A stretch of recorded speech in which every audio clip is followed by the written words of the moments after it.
Hey everybody, hope you're all having a great day. Today, I'm over here at the house in North Carolina going to do a little bit of shooting for y'all, put up some shooting videos here over the next few days. But before I do that, I kind of want to go over some stuff I bring with me. This bag's a little bit of a mess. I kind of rummaged through it there a minute ago. But I want to go over some stuff that I bring with me to the range, so you can see some of the stuff that I actually keep in my range bag. I keep most of this stuff in here all the time. That way if I ever just grab this bag, and just head to the range, I don't forget anything. So a lot of this stuff I have, duplicates of back at home, so I don't have to get it out of the bag. But this is what I keep in the bag. So let me get the camera turned around. We'll start going through the stuff I keep in my range bag. I think you all can see that. Now, first of all, I don't keep this in the bag, but I usually do bring a good size hammer to the range, because sometimes I don't, have targets set up and stuff like that. And if it's just going to be a quick trip like this, I bring a makeshift target that will just do for the time being, and just hammer it in the ground. So a lot of times I will bring a good size hammer just to hammer a makeshift target in the ground, just to do me for whatever I'm doing that day, if it's just a quick range session or something like that. So in the videos to come, my target isn't the best target in the world, but it'll do for what we're fixing to do today. Also, next, I always bring a stapler. This is just a Stanley stapler that I got from Lowe's. And I bring staples. It always never fails that I run out of staples in this stapler anytime I need it. And this is just a staple cardboard to the target and stuff like that. And mainly I use the cardboard to tape targets to. So it kind of gives me a background to tape the targets to them. So this actually just allows me to staple the cardboard to the target so that I have a backing to put targets on. Then I bring tape. Tape is actually to tape the targets to the cardboard. So I always have a roll of just, regular old masking tape with me. I'm hoping that the light isn't actually drowning this out. Let me move the camera just a little bit. Maybe I can help the lighting some. Okay, next. I always have gloves. I don't use gloves all the time, but I usually have them with me at least. I don't know why. Sometimes I get in the mood to run tactical gloves, and these are just a set of Pigs, and I really like the Pig tactical gloves. These and Mechanics Wear are probably my two favorite, but I think Pigs are actually my favorite ones to date. Next, I always just bring a towel, and the reason I do that, I just kind of wipe my guns down a little bit before I stick them back in the bag. I always have just a few targets. These are some small targets. If I feel kind of, cocky that day and I want to shoot at little bitty targets, I forget how big these are. They're pretty small. They're probably like 2-inch or something like that. 3-inch targets. So I don't always shoot those. A lot of times I don't shoot for like pinpoint accuracy. I shoot for more combat accuracy. So like an 8-inch circle at like your chest is kind of more what I like to shoot at, and be a little quicker whenever I shoot. So I kind of train for that a little bit. But if I ever just want to get into like some bullseye shooting, at least I got something to do that with.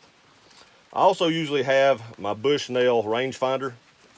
Now, I don't use this a whole lot because I don't really have a good place to shoot rifle.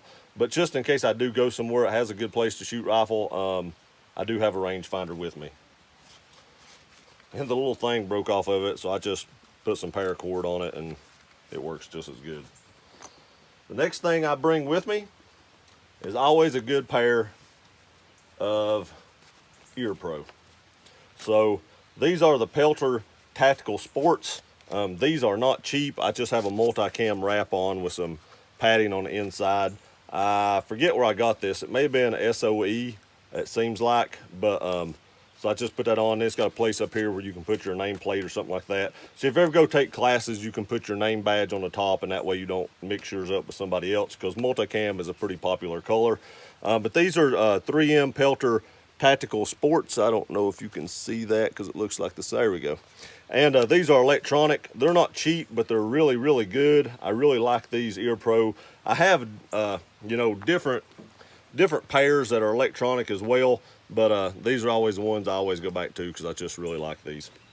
So you want a good pair of Ear Pro. Then, of course, you got to bring ammo. Now, I brought more ammo than this.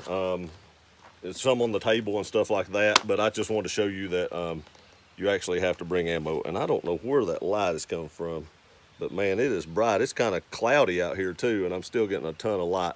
So you want to make sure you bring ammo. And then of course in these pockets here, and these aren't the only ones I brought today, but you want to bring some firearms. Glock 19 Gen 5, Smith & Wesson MP 2.0, HK VP9, a Zev Custom Glock 19 with an RMR. And then of course I got my CZ P10C on me, and then there's a few more handguns over there.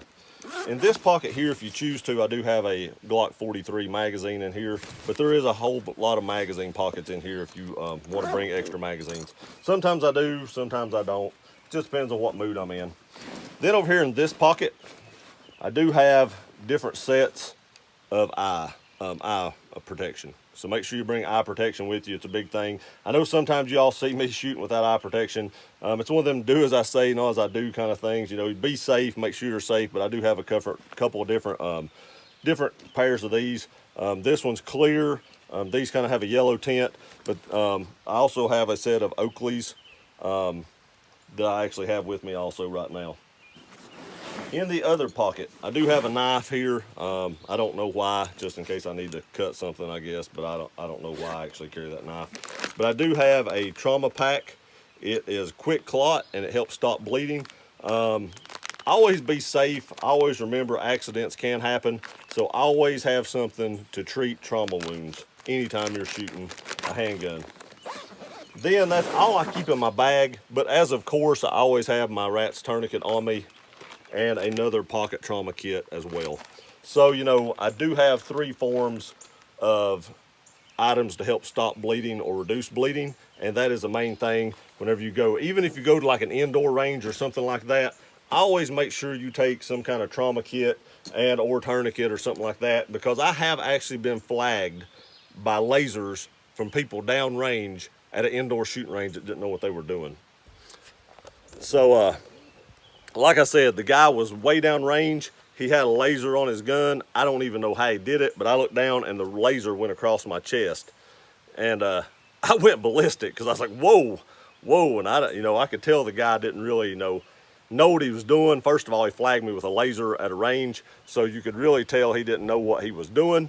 But so I didn't like that, and I let him know it, that he needed to be more careful, and I reiterated the 4 rules of handgun safety and stuff like that to him. And the funny thing was, his parents were videotaping him like he was some professional shooter. And at like 3 yards, his group was like this. And that's when I knew right then that this guy didn't know what he was doing. And by accidentally flagging me, he very well could have had a round in that chamber. So they actually packed up and left after that. Did I feel bad about that? No, because he could have injured me or somebody else. And if you're going to be, you know, that unsafe or unaware of where your muzzle's at, then you probably don't need to be at a range. You need to be somewhere getting training. So, you know, that's kind of where that's at. So don't be afraid, you know, to approach somebody if they're being unsafe with a handgun. It's better off to be safe than sorry, just like that right there. So don't be afraid to do that. You might save a life. You might save your own life. You might save their life. You just never know. So this is the stuff I actually bring with me to the range. So now we're going to get on over here, and I'll post some shooting videos up here in the coming few days. You all have a great day. See you next time.